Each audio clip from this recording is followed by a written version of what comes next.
much longer. I appreciate that.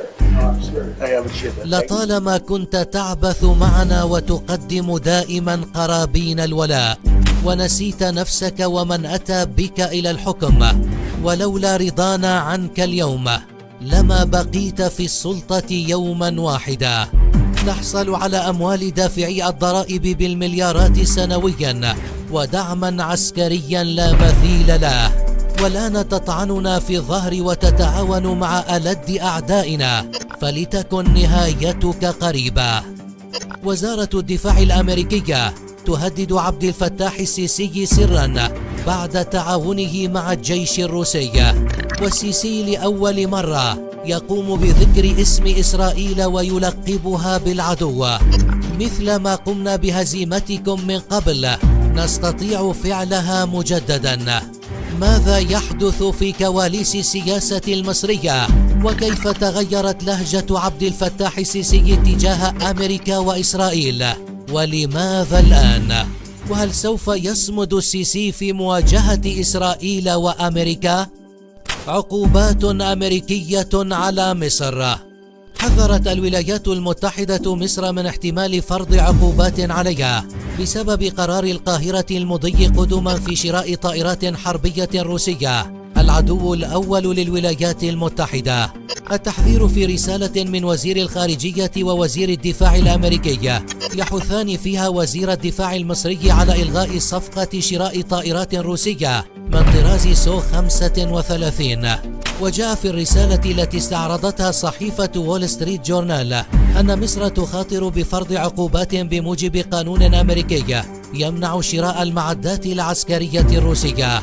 ستأتي العقوبات بموجب قانون أمريكي يسمى قانون مكافحة خصوم أمريكا، من خلال العقوبات الذي يستهدف التعامل مع الصناعة العسكرية والدفاعية الروسية. وزودت الولايات المتحدة مصر بمليارات من المساعدات العسكرية والاقتصادية في العقود الأخيرة، بما في ذلك بيعها طائرات مقاتلة من طراز F-16 وطائرات مروحية هجومية وغيرها من الأسلحة.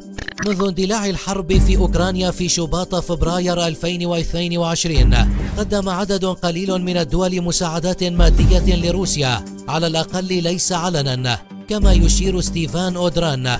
ومن بين الدول المفترض أنها قدمت دعما لموسكو إيران وكوريا الشمالية، وهما من المؤيدين التاريخيين لروسيا.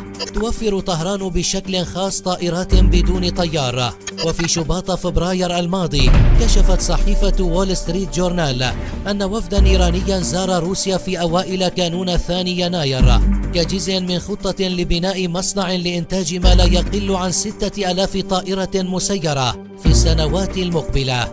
وذكرت الصحيفة نفسها في نيسان أبريل أن سفن الشحن الإيرانية سلمت أكثر من 300 ألف قذيفة مدفعية ومليون طلقة ذخيرة إلى روسيا خلال الأشهر ال6 الماضية عبر بحر قزوين.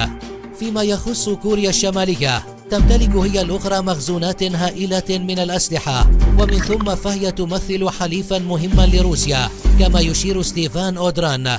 وتتهمها الولايات المتحدة على وجه الخصوص بتزويد القذائف والصواريخ لمجموعة فاغنر الروسية شبه العسكرية المنخرطة في معركة باخموت.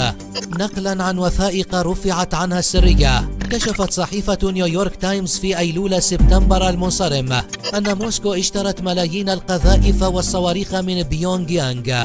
ووفقا لصحيفة واشنطن بوست، فإن الرئيس المصري عبد الفتاح السيسي متهم أيضا من قبل الولايات المتحدة بمنح أوامر بإنتاج وتسليم قذائف وصواريخ إلى روسيا، على أن تبقى هذه العملية سرية لتجنب المشاكل مع الغرب، بينما تستفيد مصر من العديد من المساعدات المالية الأمريكية.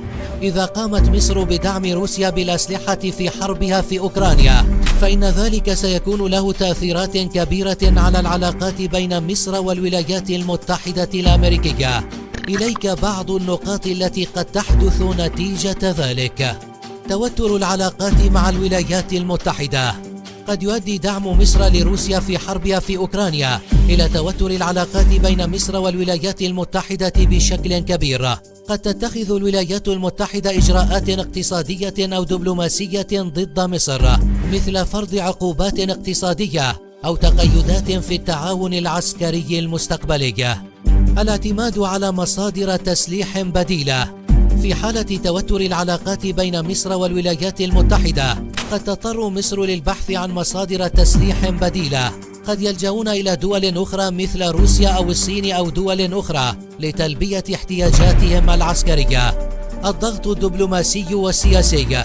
قد تمارس الولايات المتحدة ضغوطا دبلوماسية وسياسية على مصر للتراجع عن دعمها لروسيا في الحرب.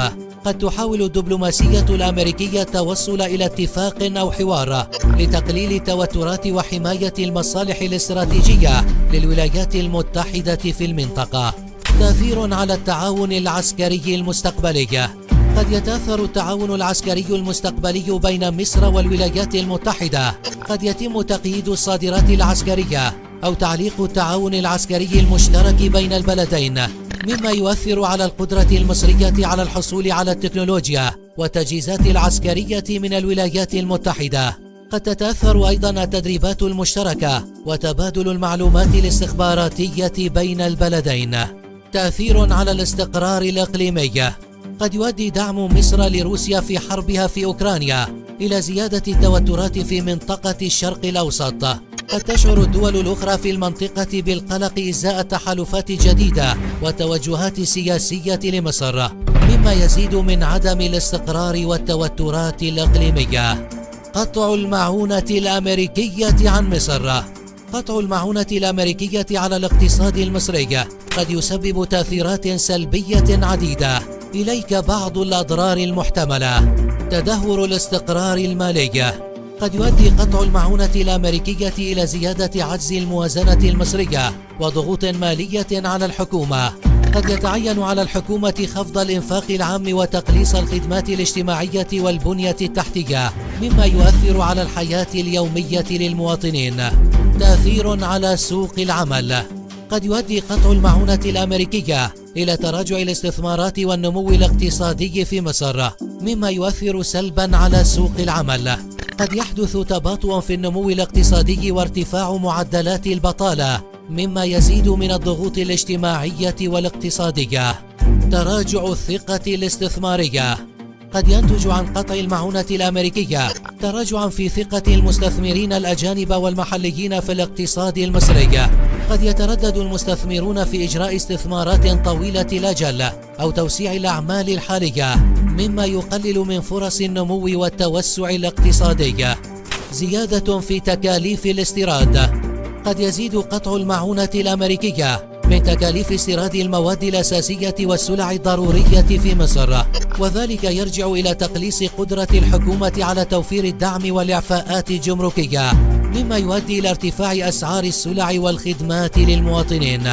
لا تنسوا الإعجاب بالفيديو والاشتراك في القناة تشجيعا لنا لنستمر بنشر المزيد إن شاء الله.